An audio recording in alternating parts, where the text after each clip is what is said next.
Artan Legacy, Soulmates, Chapter 9, Scene 2. The Artan legacy was far too potent for those not privy to its secrets to withstand. Magians quickly found that their abilities distinguished them from the common folk, and even the most imposing, well-armed soldier could be rendered as defenseless as a child if one wielded the proper sigils. Honorable Magians, those with no malice in their hearts, were not long for this world. The peril they posed, merely by existing, ensured that they were either subdued and imprisoned, or else conscripted by those in power who sought to harness their talents. It was commonly said that magians followed one of two paths. Either they became official magisters within the courts of the nobles, or they wandered as criminals marked by bounties. Magians who would not align themselves with the established orders were presumed to have sinister intentions and were derisively labeled as Mavericks, magian apostates. Don't move. The old man, calling himself Chelyo, ordered us.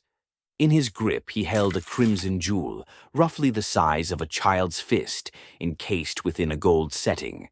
I recognized it immediately, a talisman of ignition, a weapon far deadlier than any musket or blade. "He is not bluffing, Princess. Obey him," I warned. "What he holds is an instrument of destruction. It bears a sigil carved into its base, reacting with the gold and guided by the ruby. At his whim, he can trigger an explosion akin to an alchemical reaction with gunpowder. It could tear us apart with ease, rendering us little else than a faint red mist." Princess whimpered, her realization dawning. You recognize this, do you? Chelyo observed Princess's expression. Good. That will simplify matters. Untie that fat purse from your hip and toss it to your left. Now, He instructed with a purposeful calm. But please, don't hurt me! Princess softly begged, complying with his orders, part of her driven by fear, part by the counsel I continued to provide. No sum of money was worth her life. Let him take it. What mattered most was ensuring her safe escape from this den of wickedness. I will not harm you, so long as you do as you are told. The magian apostate reassured her with a cold confidence. From within his robes he withdrew a thin, square slice of wood and tossed it to the ground near us. Inscribed upon it was a sigil, one I could not personally employ, but which I nevertheless recognized. The foolish rich children who come to my shop for remedies for their imagined ills at least have the decency to wear some earrings, a bracelet, perhaps a tiara, little things I can sell to eke out a living, he remarked, gesturing towards our lack of adornments. Yet you possess nothing but that cheap mirror. What kind of woman are you anyhow? You wear costly clothes and paint your face like a noble woman, but how did you know of my potion?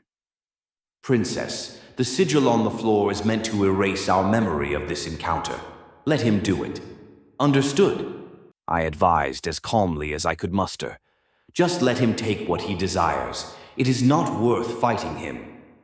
You're going to erase my memory? Princess wondered aloud, which she should not have done. The man cackled stridently and humorlessly. Quite a savant, aren't you? How do you even recognize the sigil? Yes, I will play a few tricks on your mind. Shatter the mirror, cut yourself with the glass, I urged, panic setting in as I realized his true intent. What? Princess was unsure whether she had heard me correctly. I said cut yourself, I repeated, my voice firmer. Act panicked and drop the mirror. When it breaks, prick one of your fingers with a shard, and then pretend to clean the blood on your dress. Draw a cross with it. Be careful not to draw his notice. Chelyo had not merely implied that he intended to erase the memory of this encounter. He planned to plant a suggestion within us. He would likely compel Princess to return to his shop, perhaps bringing valuables or jewelry with her, milking my hostess for all she was worth. And there were other sinister possibilities of how she could be exploited. If she marked her dress with blood instead, even if my memory were tampered with, I would notice the symbol. Drawing a cross would clarify that the action was deliberate. I would suspect the truth and avoid Princess returning. I'm sorry. Princess submissively apologized as she dropped the mirror, arriving at the same conclusion as I after a precipitated explanation. Alas, the soft soil below us did not suffice to shatter the glass. I could feel her dismay. What else could we do? What else? Chelyo did not bother to acknowledge or comment about Princess's faked clumsiness. Say, my little prodigy, what's that you're wearing?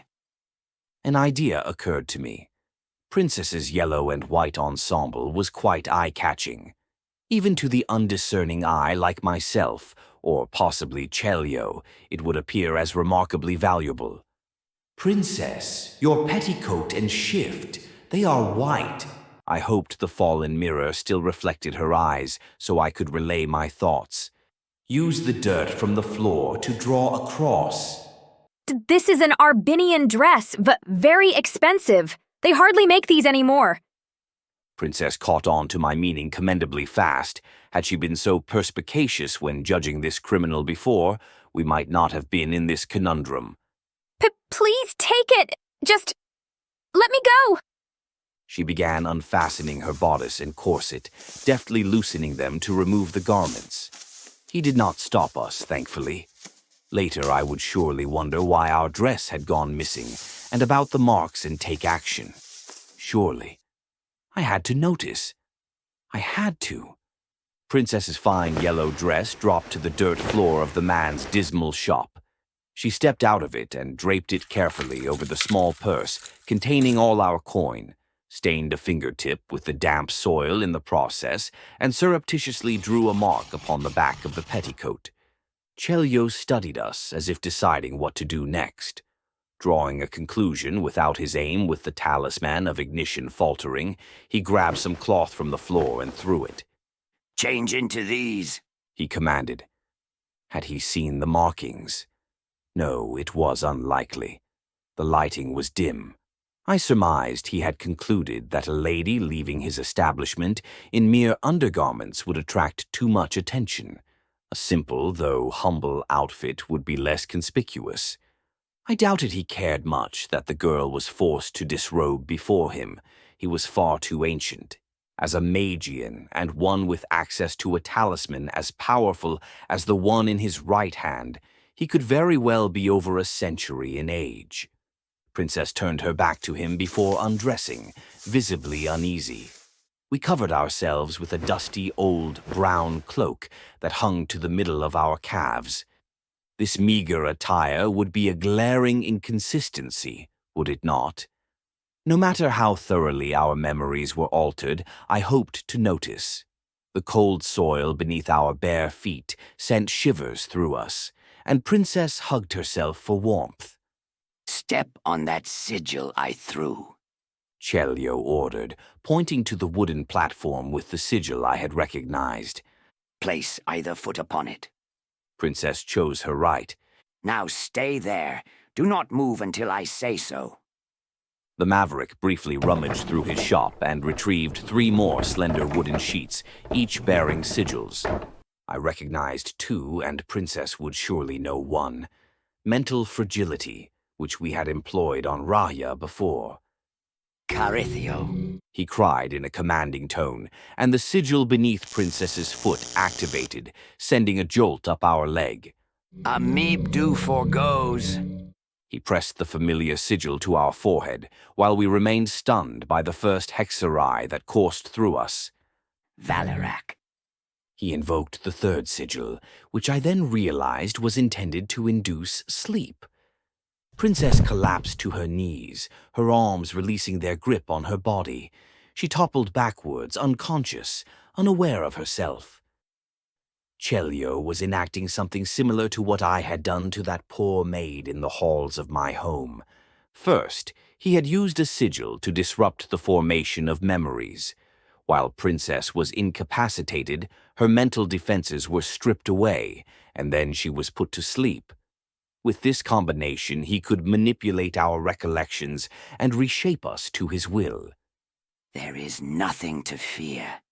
Chelyo soothed, having put his deadly talisman of ignition away. Let yourself drift. Focus solely on my voice. He attempted to guide the slumbering girl into a deeper trance. Kneeling beside us, he placed his hands upon our head. Yes?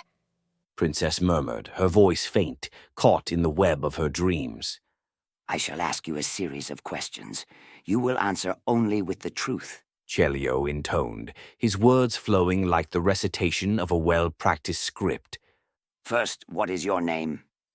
Princess's mind drifted away, detached from reality, impervious to the cold that covered her skin with goosebumps. She could not muster the will to resist. Not Chelyo, not anyone. Her pride dissolved, along with her fear, her concerns, even the memory of why she had entered this cursed shop. She was becoming the ideal subject for his interrogation. Yet, as Princess's mind weakened, mine was apparently unaffected. What is your name? He patiently repeated the question. Princess's eyes, now fully mine, snapped open, unsettling the knave kneeling before me, who gasped and flinched. A pleasure to make your acquaintance, charlatan. You dare refer to me as a wandering spirit? Very well. Earn your keep and cast me out, if you dare. Amib du foregoes.